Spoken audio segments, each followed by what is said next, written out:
रहमान आज के इस टॉपिक में हम एप्लीकेशन ऑफ डाल्टन लॉ पढ़ेंगे। इसमें हम देखेंगे कि डाल्टन लॉ के इस पार्शियल प्रेशर वाले फार्मूले को हम कहाँ कहाँ पे यूज़ कर सकते हैं। लेबॉरेटरी के अंदर कुछ ऐसी गैसें भी होती हैं जिसको हम कंटेनर के अंदर वाटर की सतह के ऊपर कलेक्ट करते हैं, यानी उस अकेली गैस को हम वैसे कलेक्ट नहीं कर सकते, तो हम वाटर के ऊपर कलेक्ट करते हैं। जब वाटर के ऊपर उसको कलेक्ट करेंगे तो उसमें प्रॉब्लम ये आ जाएगा कि वहाँ पे कुछ वाटर के वेपर भी आके मिक्स अप हो जाएंगे। तो उसकी मिक्सिंग की वजह से हम उस गैस का अकेली का पार्शियल प्रेशर मालूम नहीं कर सकते अकेली का। तो फिर हम जब प्रेशर मालूम करेंगे तो वो तो टोटल का होगा, तो इसको हम बोलेंगे पी मोएस्ट, जो टोटल का होगा। इसी तरह अगर हम इस वाटर के वेपर का प्रेशर मालूम करेंगे तो ये बन जाएगा पी वाटर वेपर्स। अब हमने अकेली इस गैस का प्रेशर मालूम करना अकेला, तो वो टोटल होगा पी ड्राई गैस का। क्योंकि हम पी ड्राई गैस का प्रेशर अकेली का मेजर नहीं कर सकते, तो इसके लिए फिर हम ये फार्मूला अप्लाई करेंगे, पी मॉइस्ट बराबर होता है P dry plus P water vapour. और वाटर वेपर को हम बोलते हैं एक्वस टेंशन।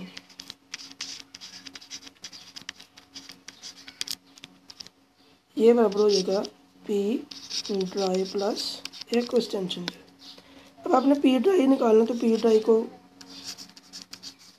इधर रहने दें, तो एक्वस टेंशन को दूसरी साइड पे ले जाएं, तो ये क्योंकि जमा हो रहा है इधर जाके मनफी हो जाएगा। तो पी मोस्ट बराबर मनफी होगा पी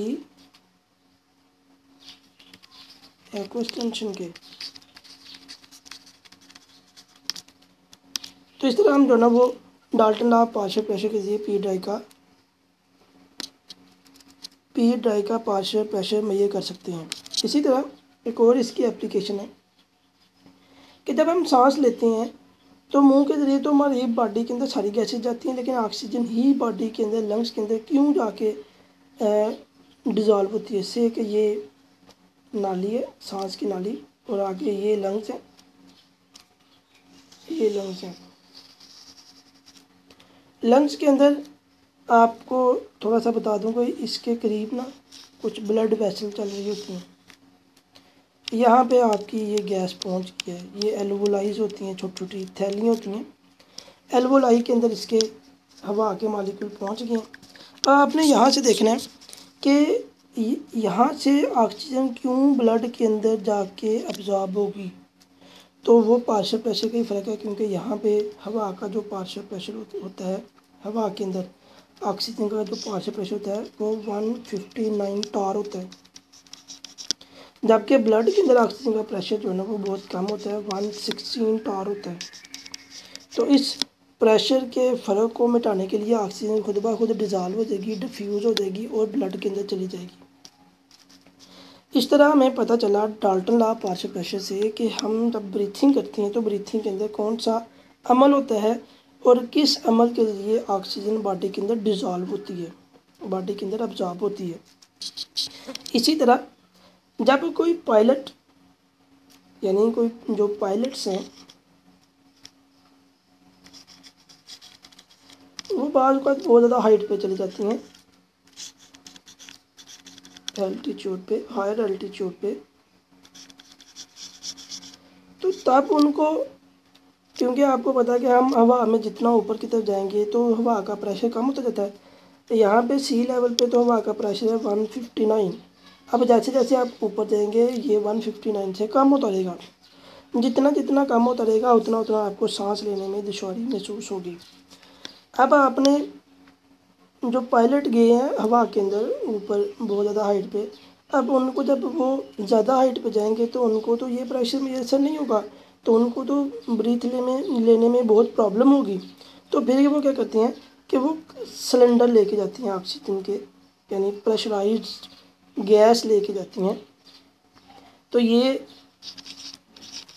प्रेशर वाली ऑक्सीजन का इस्तेमाल करती हैं और उसमें प्रेशर को यहाँ तक मेंटेन करती हैं 159 तक। इस तरह जब वो गैस को मेंटेन करती हैं, प्रेशर को मेंटेन करती हैं, तो उनको सांस लेने में आसानी होती है। तो ये भी हमें डाल्टन लॉ पार्शियल प्रेशर से ही पता चला कि ये पार्शियल प्रेशर हमने मेजर किए और देखा कि उसको पार्शियल प्रेशर कितना चाहिए। इसी तरह कुछ लोग समुंदर के अंदर जाती हैं, उनको बोलते हैं डीप सी डाइवर्स, यानी गोताखोर। समुंदर के अंदर जो गोताखोर होती हैं वो समुंदर की बहुत ज़्यादा नीचे गहराई में जाती हैं। अब उनको प्रॉब्लम ये होती है कि हर 100 मीटर के बाद उनको 3 atm का प्रेशर का इजाफा होता है, यानी उनकी बॉडी के ऊपर 3 atm प्रेशर जो है ना वो बढ़ जाता है। जब इतना प्रेशर उसकी बॉडी के ऊपर बढ़ेगा तो गैस उसकी बॉडी के अंदर डिज़ोल्व नहीं होगी, बॉडी इसके अंदर इनसाइड में मूव नहीं करेगी, बॉडी इनसाइड यानी गैस बॉडी के इनसाइड मूव नहीं करेगी। तो फिर अगेन उनको क्या करना पड़ेगा, उस हिसाब से प्रेशर को मेंटेन करना पड़ेगा। जितना जितना बॉडी में प्रेशर, बॉडी के ऊपर वाटर का प्रेशर बढ़ रहा है, उसी हिसाब से फिर गैस के प्रेशर को भी मेंटेन करना पड़ेगा ताकि वो उनको सांस लेने में आसानी हो सके। शुक्रिया।